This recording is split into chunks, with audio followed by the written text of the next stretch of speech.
ओम शांति। पुस्तक पठन श्रीमद् भगवत गीता रहस्य। लेखक ब्रह्मा कुमार सुधांशु शेखर मिश्र। चतुर्दश अध्याय गुणत्रय विभाग योग। त्रिगुणातीत मनुष्यर लक्षण और आचरण। गुणातीत व्यक्ति सर्वदा आत्मिक स्थिति रे अवस्थान करुथिबारु समस्तंको सेही दृष्टि रे देखंती। एक परमात्मा को संतान हिसाब रे समस्तंको भातृवत व्यवहार करती। देह दृष्टिप्रिय अप्रिय शत्रु बा मित्र भेद सृष्टि करे। मनुष्य जहाँठारु सुख पाए उपकृत हुए बा शांति लाभ करे ताकू प्रिय बा मित्र भावे। एहार विपरीत फल पाउथिबा व्यक्ति बा पदार्थ को से अप्रिय बा शत्रु बोली मने करे। गुणातीत व्यक्ति देह बा देह संबंधित व्यक्ति वस्तु और वैभव सहित कौनसी घटना संबंध रखु नथिबारु तांकर एगुड़िकरे कौनसी राग द्वेष न थाए। तेणु किए निंदा बा अपमान कले ताकू दुख हुए नहीं बा केही प्रशंसा बा सम्मान प्रदान कले ताकू सुख हुए नहीं। से भल भावरे जानती जे मनुष्य निज निज संस्कार अनुसायी कर्म बा व्यवहार करे। संसार को एक रंगमंच मन करी प्रत्येक भल बा मंद कार्य को से केवल अभिनय दृष्टि रे उपभोग करती।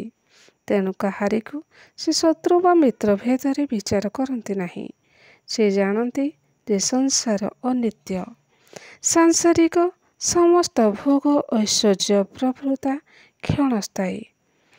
तेणु से सब प्राप्ति पाई से कौनसी उद्यम करती नहीं। स्वतः जहाँ मिल जाए सेथिरे से संतुष्ट रही केवल परमात्मा चिंतन रे निमग्न रुहंती। गुणातीत हेबार उपाय। मां चो व्यभिचारेण भक्ति योगेन सेवते सगुणान् समतीतेतान् ब्रह्म भूयाय कल्पते।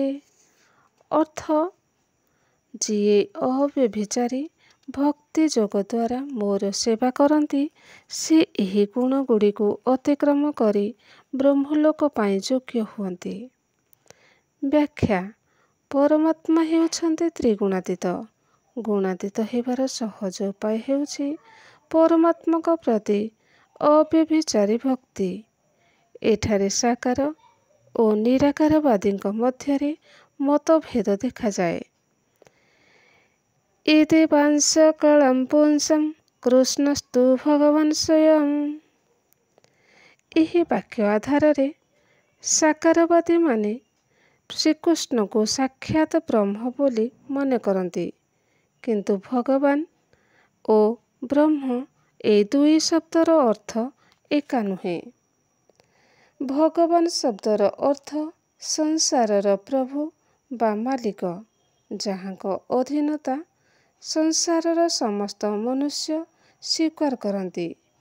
विष्णु पुराण अनुसारे जे पृथ्वीर उत्पत्ति विनाश भूत प्राणी मानकर गति अगति विद्या और अविद्या विषय रे सम्यक संपूर्ण भावरे जानती तांकु भगवान कुहाजाए। उत्पत्तिं च विनाशं च भूतानां अगति गति विधि विद्या अविद्यां च सह वाच्य भगवान इति। अनेक पौराणिक ग्रंथरे तत्वज्ञानी मुनि ऋषि मानक मध्य भगवान शब्द रे संबोधन करा जायछि। ब्रह्म एक महत्त्व अटे। तत्व मात्र के जड़। यह परम ब्रह्म परमात्मा को निवास स्थल। तेणु भगवान शब्द ब्रह्मर पर्यायवाची नुहे।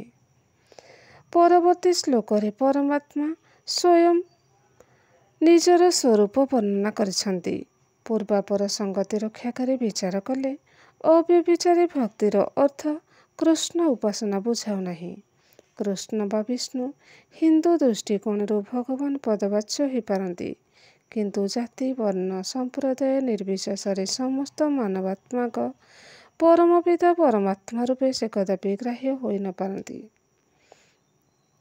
କାଳକ୍ରମେ ଗୀତା ଯଦିଓ ହିନ୍ଦୁ ଧର୍ମାବଲମ୍ବୀ ପଣ୍ଡିତମାନଙ୍କ ଦ୍ୱାରା ଏକ ସାମ୍ପ୍ରଦାୟିକ ଗ୍ରନ୍ଥ ରୂପେ ପ୍ରସ୍ତୁତ ହୋଇ ପ୍ରଚାଳିତ ହୋଇଛି, ଏଥିରେ ଥିବା ସମସ୍ତ ଜ୍ଞାନ ମାନବାତ୍ମାଙ୍କ ପାଇଁ ଉଦ୍ଦିଷ୍ଟ।